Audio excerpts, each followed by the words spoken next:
अस्सलाम वालेकुम, मैं हूं अलीना शिगरी। पिम्स अस्पताल में नौमौलूद बच्चों की नर्सरी में आतिशज़दगी से 14 बच्चों की हलाकत ने सरकारी अस्पतालों में हिफाजती इंतजामात और फायर सेफ्टी के निज़ाम पर संगीन सवालात खड़े कर दिए हैं। आग पिम्स अस्पताल के गायनी वार्ड की नर्सरी में लगी और ऑक्सीजन की फराहमी के निज़ाम की मौजूदगी के बायस तेजी से फैल गई। वाक़े के वक्त वार्ड में 15 नौमौलूद बच्चे मौजूद थे, जिनमें से सिर्फ एक को जिंदा बचाया जा सका। सोगवार वालदैन में से एक वालदा का कहना था कि कोई अमला मौजूद नहीं था, नर्सरी को ताला लगाकर चले गए थे। डॉक्टरों को कुछ नहीं हुआ और बच्चे जल गए। क्यों? गायनी वार्ड है, एक गायनी की डॉक्टर नहीं थी, एक नर्स नहीं था, एक एनआईसीयू का डॉक्टर नहीं था। घंटे बाद ये डॉक्टर रिमशा और 2 डॉक्टर एनआईसीयू के 3 डॉक्टर ये लोग नीचे से भागते हुए आ रहे थे। ये एनआईसीयू लॉक करके क्यों गए? मैं एनआईसीयू में खुद भाग के गई हूँ। एनआईसीयू लॉक था, वो एनआईसीयू लॉक था, क्यों लॉक था? मुझे इस बात का जवाब दे। मुझे मेरा बच्चा दो, मैं यहाँ से उठूंगा नहीं उठूंगी, यहाँ से ही बैठी रहूंगी। मुतासरा वालदैन में से एक बाप का कहना था कि 4 बजे बच्चा पैदा हुआ और 6 बजे उसको नर्सरी में डाला गया। जब आग लगी तो वहां ताले लगे हुए थे और उनको तोड़ने वाला भी कोई नहीं था। बेटा हुआ 4 बजे, इन्होंने बोला नर्सरी में डालो। नर्सरी में बेटे को डाला, डालने के बाद 5:30 पौने 6 बजे नर्सरी में आग लग जाती है। जब आग लगती है तो इंतजामिया का कोई बंदा आगे नहीं आता। नर्सरी के बाहर इतने इतने ताले उन्होंने लगाए हुए हैं, अब उनको तोड़ने के लिए कोई बंदा ही नहीं था। जिंदा बचने वाले बच्चे की खाला ने कहा कि आग लगी तो उन्होंने खुद जाकर बच्ची को वहां से उठाया और उनके अलावा वहां कोई बंदा मौजूद नहीं। दीदी मैं उधर मौके पे मौजूद थी, फीमेल आ रही थी ना, तो वो कहती है मर्द को बुलाएं। क्या हुआ है? कहती है आग लग गई है। मैं फिर अंदर भाग गई हूँ। फिर मैंने अपनी बच्ची को उठाया, मैंने उठा के ना तो मैं आग मेरे थोड़े से बालों पे लगी और मेरे पीछे कंधे पे थोड़ी लगी है। सब चले गए, सब बाहर।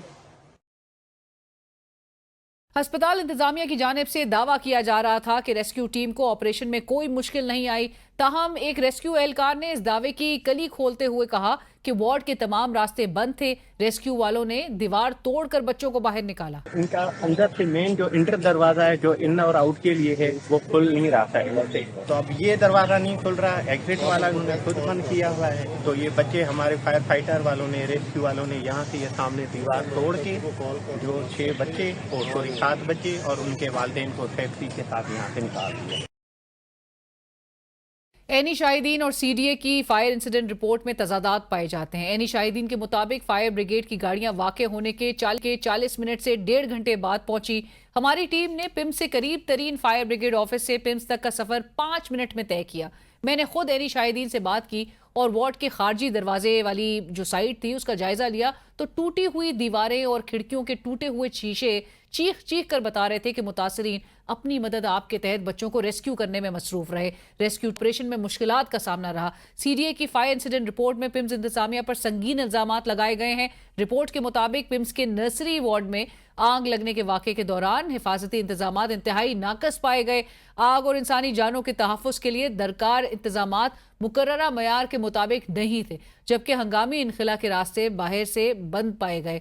अस्पताल के सिक्योरिटी अमले ने फायर ब्रिगेड की इब्तिदाई कार्रवाई में रुकावट डाली, जबकि जाए वकुआ पर हुजूम को कंट्रोल करने के इंतजामात भी नाकाफी थे। वफाकी वजीर सेहत मुस्तफा कमाल साहब कहते हैं कि मैंने अपने आप को एहतसाब के लिए वजीर आजम के सामने पेश कर दिया है। जो भी गलती और कोताही मुर्तकिब होगा उसे नहीं छोड़ेंगे। जो भी गलती का और किसी भी कोताही का मुर्तकिब होगा उसको नहीं छोड़ेंगे और सबसे पहले मैंने खुद को एहतसाब के लिए पेश किया है।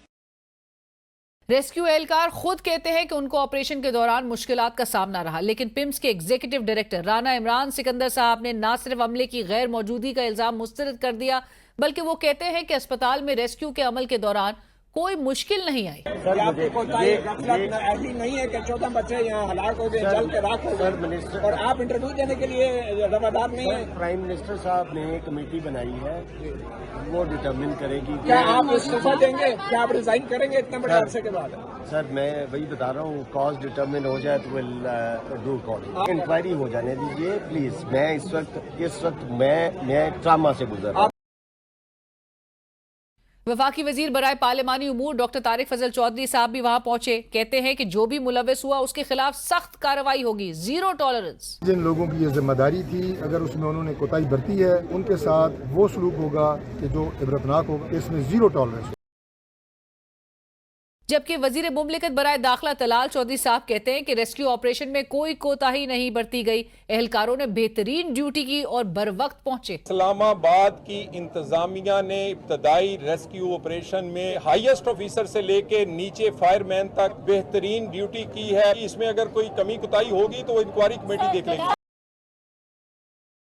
पीटीआई के सेक्रेटरी जनरल सलमान अकरम राजा साहब कहते हैं कि इस दिल दहला देने वाले थाने का निजाम गुनहगार है। हुक्मरान समझते हैं कि ये सरकारी अस्पताल है और यहाँ भेड़ बकरियों के बच्चे पैदा होते हैं। अशराफिया के बच्चे तो अमेरिका में पैदा होने हैं। दिल दहले हुए हैं इस वक्त। ये इस बेजमीर निजाम का शाखसाना है कि अवाम को भेड़ बकरी भी नहीं समझा गया इस मुल्क। ये समझते हैं कि अशराफिया के बच्चे तो इंग्लैंड अमेरिका जाएंगे, स्विट्जरलैंड जाएंगे, वहाँ उनका इलाज होगा।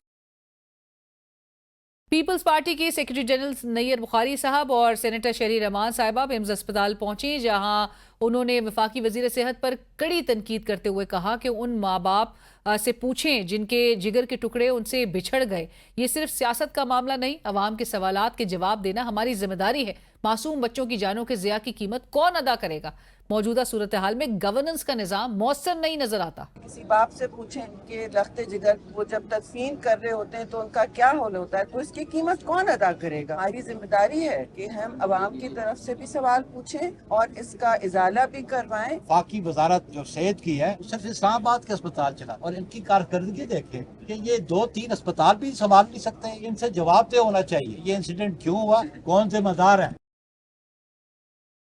और वफाकी वजीर सेहत मुस्तफा कमाल साहब की प्रेस कॉन्फ्रेंस के दौरान शहरी एहतजाज करते हुए नजर आई। यहाँ तक कि मौजूदा हुकूमत को फॉर्म 47 के ताने भी दिए गए। तमाशा बनाया है, मीडिया अगर सही कवरेज करते हैं तो सवाल जवाब करो, वरना हमें छोड़ो। आओ ना मुझसे बात तो करो। ऐसे तमाशा लगा रखा है हमने। ये 47 की कोशिश है, इससे कोई बात नहीं करनी है। हमें ज्वाइन करें नुमाइंदा खुसूसी ABN न्यूज़ नदीम चौधरी साहब। नदीम साहब अस्सलाम वालेकुम, बहुत शुक्रिया। नदीम साहब, इस वाक़े के हवाले से बताइएगा सबसे पहले तो नाजरीन को कि ये कब पेश आया, कितने बजे पेश आया, पहली जो रिस्पांस हमें रेस्क्यू टीम्स की तरफ से नजर आया वो कितने बजे था? बहुत मुख्तलिफ क्योंकि बातें की जा रही हैं इस हवाले से, और वजह जो है वो क्या बनी आतिशज़दगी की? अच्छा, ये जो सुबह वाक़या हुआ, जो इस वक्त चूँकि वफाकी वज़ीर सेहत वहाँ पे आए थे मुस्तफा कमाल, उन्होंने भी ये बताया कि CCTV फुटेज भी मौजूद है कि 6:39 पे ये वाक़या पेश आया और उनके मुताबिक 1 मिनट के अंदर अंदर उसने पूरी जो वार्ड है उसको अपनी लपेट में ले लिया।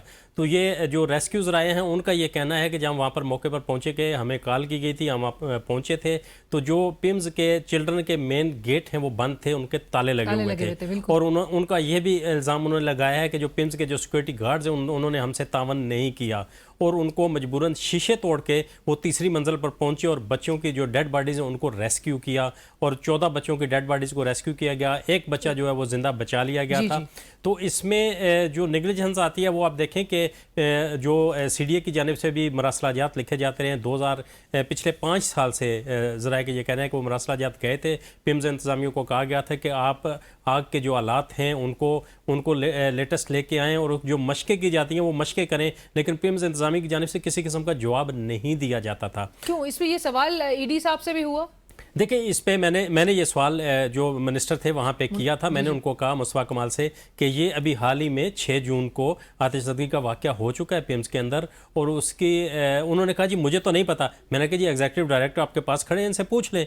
तो उन्होंने कहा जी मुझे नहीं पता। मैंने कहा जी मैं आपको रिपोर्ट देता हूँ, वो जो उसकी इंक्वायरी रिपोर्ट थी 2.5 माह कबल आतिशज़दगी का वाक़या इसी पिम्स अस्पताल में हुआ जिसका मिनिस्टर साहब लाइलम है और ED साहब उनको बताने को तैयार नहीं है। मैंने कहा जी मैं आपको उसकी रिपोर्ट दे देता हूँ, उसकी सिफारिशात भी बता देता हूँ जिसमें बताया गया है कि यहाँ पर सेफ्टी मेजर्स नहीं है और आग बुझाने के हालात मौजूद नहीं है, उनको फौरी तौर पर लगाया जाए। तो ये अगर जून में हो चुका, पिछले साल भी इनको कौमी असम्बली की कायमा कमेटी में प्राइम मिनिस्टर साहब को रिपोर्ट दी गई थी कि यही अस्पतालों के जो इंतजाम थे इसमें पेशेंट सेफ्टी के मेजर्स है वो बिल्कुल नाकाफी है। जी बिल्कुल, ये बताया गया था। लेकिन इसके बावजूद आप ये देखें कि पिम्स का इस साल भी 7 अरब 28 करोड़ रुपया बजट है। इसके बावजूद जो नई बिल्डिंग्स बनाई गई, असल वाकया ये हुआ है कि जो नई बिल्डिंग जायका ने बना के दी है, पुराना हॉस्पिटल भी जायका ने बनाया, नई बिल्डिंग जायका ने बना के दी, वो MCI सेंटर बनाया गया है।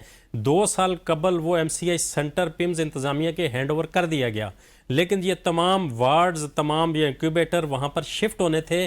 पिम्स की नायली की वजह से वहाँ पर शिफ्ट नहीं किए गए, अगर ये शिफ्ट कर लिए जाते तो बच्चों को बचाया जा सकता था। नदीम साहब ये भी बताएं, आग क्योंकि इनिशियल रिपोर्ट्स में आ रहा था कि जी एसी का कंप्रेसर फट गया था, उसके बाद फिर इसमें स्टेटमेंट में बहुत सारी स्टेटमेंट जो है वो गर्दिश कर रही थी, आग लगी किधर थी? देखिए, एसी का जो कंप्रेसर है, हमेशा जितने एसी के कंप्रेसर हैं या इंक्यूबेटर्स के कंप्रेसर होते हैं वो कमरे के बाहर होते हैं, अगर वो फटते हैं तो धमाका बाहर होगा, और वो चीज तो यहाँ से निकल गई कि वो नहीं हो सकती। लेकिन दूसरी चीज जो बताई जा रही है कि जो स्पार्किंग हुई एयर कंडीशन के अंदर, वो स्पार्किंग जब नीचे मौजूद इंक्यूबेटर पर पड़ी तो इंक्यूबेटर का जो ट्रांसमिशन सिस्टम है वो भड़क उठा। चूंकि तमाम ऑक्सीजन होती है तो ऑक्सीजन भी एक ब्लास्ट होता है, वो फौरी तौर पे उसने अपनी आग की लपेट में ले लिया। और चूंकि बाहर ताला लगा हुआ था, वालिदैन बाहर मौजूद थे, वालिदैन बेबस थे, वालिदैन कुछ नहीं कर सकते थे, अमला मौजूद नहीं था, वालिदैन ने ये सुबह इल्ज़ाम आयद किया है जी, स्टाफ मौजूद नहीं था, क्योंकि ये इंक्यूबेटर सेंटर अब ये पिम्स इंतज़ामिया ये कहती है कि बच्चे यहाँ से चोरी हो जाते हैं, इसलिए हम उसको ताला लगा के रखते हैं। तो अब ताला अगर लगाया गया था तो स्टाफ का होना मौजूद होना जरूरी था, कोई इमरजेंसी हो जी। उसमें जो अभी जो इब्तदाई रिपोर्ट आई है, जो पिम्स की जानिब से बताया गया कि टोटल 4 लोग ड्यूटी पर मौजूद थे, एक पीजी डॉक्टर थी, एक हाउस ऑफिसर थी और 2 जो नर्सिंग स्टाफ थी। क्योंकि वहाँ फैमिली जो नदीम साहब मौजूद थी, आपकी भी उनसे गुफ्तगू हो रही थी, वहाँ तो उनका अकाउंट्स यही है, वो कहना है ये कि डॉक्टर्स मौजूद नहीं थे वहाँ। जी बिल्कुल, वहाँ पर कोई अमला मौजूद, एक खातून जो नर्सिंग स्टाफ थी वो मौजूद थी, लेकिन उनका ये कहना है कि जब आग लगी तो वो भी सबसे पहले बाहर निकल गई। और अब वहाँ पर अगर ताला खुला होता तो बच्चों को वालिदैन खुद रेस्क्यू कर सकते थे मौके पे। और वालिदैन का ये कहना है कि आग जो फैली है वो 10 से 15 मिनट का दौरानिया लिया उसने, अगर वहाँ पर सेफ्टी मेजर्स होते तो आग बुझाई जा सकती थी, ताले खुले होते तो वालिदैन खुद बच्चों को निकाल सकते थे, लेकिन ताले होने की वजह से वो कुछ भी नहीं कर सकते, बेबस नजर आए वालिदैन। धुआं इतना हो चुका था कि नजर भी कुछ भी नहीं आ रहा था, फायर एक्सटिंग्विशर्स वहाँ पर नहीं थे, जो इमरजेंसी एग्जिट्स होती हैं वो इन बिल्डिंग्स में नहीं है, उन बिल्डिंग्स में मौजूद नहीं है। नई बिल्डिंग मौजूद है, 2 साल कबर हैंड ओवर हो चुकी है। तो ये पिम्स इंतजामिया की नायली है कि वो तमाम जो अपने इंक्यूबेटर से उनको क्यों शिफ्ट नहीं किया गया, अगर शिफ्ट कर लिए जाते तो ये वाकया पेश ना आता। नदीम साहब, अब जब आके बहुत सारी गुफ्तगू वहाँ पर हुई, वजीर मुमलिकत बराए दाखिला तलाल चौधरी साहब पहुंचे, तारिक फजल चौधरी साहब पहुंचे, मुस्तफ़ा कमाल साहब आए, इनकी सबकी गुफ्तगू सुन के आप क्या अखज़ करते हैं कि मामला अब आपको लगता है कि किसी बेहतरी की तरफ ये लेके जा सकें? क्योंकि बच्चे तो वापस नहीं आने, ये जो फैमिलीज और जो उनके खानदानों में एक जिंदगी भर का एक दुख जो उनको दे दिया गया है, तो ये तो आपको लग रहा है कि इस पे किसी न किसी की सरजनिश होगी, कोई अकाउंटेबल अपने आप को ठहराएगा, क्योंकि जिम्मेदारी भी नहीं ले रहे। तो देखिए, आज तक जितनी इंक्वायरियाँ हुई हैं, हम अरसे से देख रहे हैं, करप्शन की इंक्वायरियों हुई, नेग्लिजेंस हुई, वो तमाम इंक्वायरियों में आज तक सिर्फ जिम्मेदारी तो तयन कर दिया जाता है, हाँ। लेकिन किसी के खिलाफ कार्रवाई नहीं होती। आज आप देख लें कि प्राइम मिनिस्टर ने सुबह सेक्रेटरी हेल्थ को अपने ओहदे से हटा दिया है, 120 दिन के लिए 120 दिन के लिए मुअत्तर कर दिया है। लेकिन असल चीज़ ये है कि जो असल जिम्मेदार हैं वहाँ पर पिम्स के जो हेड ऑफ डिपार्टमेंट है, जो एनेस्थीसिया के HOD हैं, वो एग्जीक्यूटिव डायरेक्टर हैं, उनके खिलाफ अभी तक कोई कार्रवाई क्यों नहीं हो सकी? क्या प्राइम मिनिस्टर से भी ज्यादा पावरफुल हैं वो? और आज तक जितने उनके खिलाफ केसेस हुए, डॉक्टर्स ने उनके खिलाफ एप्लीकेशनें दी, और पार्लियामेंट के अंदर जो कायमा कमेटियां हैं उनके अंदर दरखास्तें गई उनके खिलाफ, डॉक्टर्स ने दरखास्तें दी कि ये बंदा यहाँ पर काम ठीक नहीं कर रहा, इसको हटाया जाए। लेकिन आज तक ना वजारत कौमी सेहत और ना ही प्राइम मिनिस्टर ऑफिस उनके बारे में कोई कार्रवाई कर सकता है। किनकी सरपरस्ती है इनको हासिल? देखें, लाजमी बात है किसी बड़ी शख्सियत की होगी जो प्राइम मिनिस्टर से भी ऊपर है, तभी इनके कोई हाथ नहीं डाल सकता। इतनी पावर तो मौजूद है उनके अंदर कि प्राइम मिनिस्टर भी उनको नहीं हटा सके, उन्होंने सेक्रेटरी को हटा दिया। और ये सेक्रेटरी को भी जो हटाया गया है, ये बुनियादी तौर पे हमारे जराये का ये कहना है कि 3 से 4 रोज कबल ये एक रिक्वेजिशन जा चुकी थी कि इन सेक्रेटरी को हटाया जाना था। जाहिर है प्राइम मिनिस्टर की जानिब से कोई डायरेक्शन होगी कि इनको इस सीट से हटाया जाए। तो अब इनको 4 महीने के लिए जो सस्पेंड करके जब हटाया गया, जो जिन्होंने रिप्लेस किया है वो सेक्रेटरी हाउसिंग के अलावा उनको एडिशनल पोर्टफोलियो दिया गया, इनके ऊपर भी इल्जाम जी बहुत से इल्जाम आते हैं। रिंग रोड वाला मामला है, इसके बाद वो नंदीपुर वाला मामला है, और दूसरा ये था कि इन पे ये जो JPMC के भी एग्जीक्यूटिव डायरेक्टर रहे हैं, ये वहाँ पर रहे हैं, और वहाँ भी बहुत सी कहानियाँ इनकी।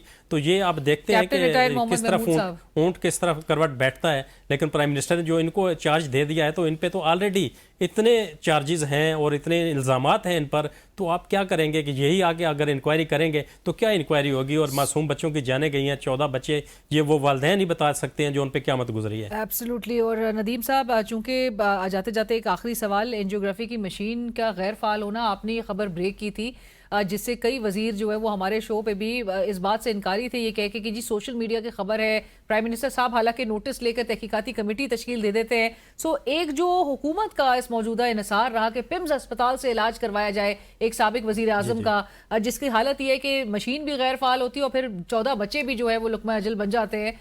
तो क्या अच्छा, इस पे देखें, मैंने ही वो रिपोर्ट किया था कि एंजियोप्लास्टी लिखी गई थी साबिक वज़ीर आज़म की, और एंजियोप्लास्टी मशीन जो है कार्डिक सेंटर के अंदर वो गुज़श्ता 2 साल से ख़राब है, और हम रिपोर्ट भी उसको करते रहे कि ये एंजियोप्लास्टी जो मशीन है ये ख़राब है। लेकिन उसके साथ साथ जो पिम्स की रेडियोलॉजी डिपार्टमेंट है वहाँ पर नई मशीन मौजूद है। अब जब उनको लाया गया था तो वहाँ पर उसका टेस्ट क्यों नहीं किया गया, ये भी एक सवाल था हमारा कि अगर मशीन मौजूद है। और इस पर जो जिनको मुतल किया गया, असलम गौरी साहब सेक्रेटरी, उन्होंने जब एग्जीक्यूटिव डायरेक्टर से सवाल किया कि क्या पिम्स के अंदर कोई एंजियोप्लास्टी मशीन नहीं है, तो उन्होंने कहा जी मुझे इल्म नहीं है कि वो काम कर रही है या नहीं कर रही है। ये एग्जीक्यूटिव डायरेक्टर का जवाब था उनको जब इंक्वायरी की गई। तो प्राइम मिनिस्टर ने फिर इंक्वायरी कमेटी बनाई, तो उसके बाद ये जाहिर हुआ, तमाम चीज़ें सामने आ गई कि जो हम रिपोर्ट कर रहे थे वो दुरुस्त था कि एंजियोप्लास्टी की मशीन ख़राब थी और कोऑर्डिनेशन नहीं थी दोनों डिपार्टमेंट्स के अंदर, और साबिक वज़ीर आज़म की एंजियोप्लास्टी नहीं की गई, जबकि पिम्स के अपने डॉक्टर ने लिखा था कि इनकी एंजियोप्लास्टी की जाए, रिकमेंडेशंस में था। बिल्कुल, नदीम चौधरी साहब बहुत शुक्रिया हमसे गुफ्तगू करने के लिए और तमाम तफसीलात से आगाह करने के लिए। इसी के साथ ही बढ़ते एक ब्रेक की तरफ, बहुत कुछ निशानदेही की जा रही है, लेकिन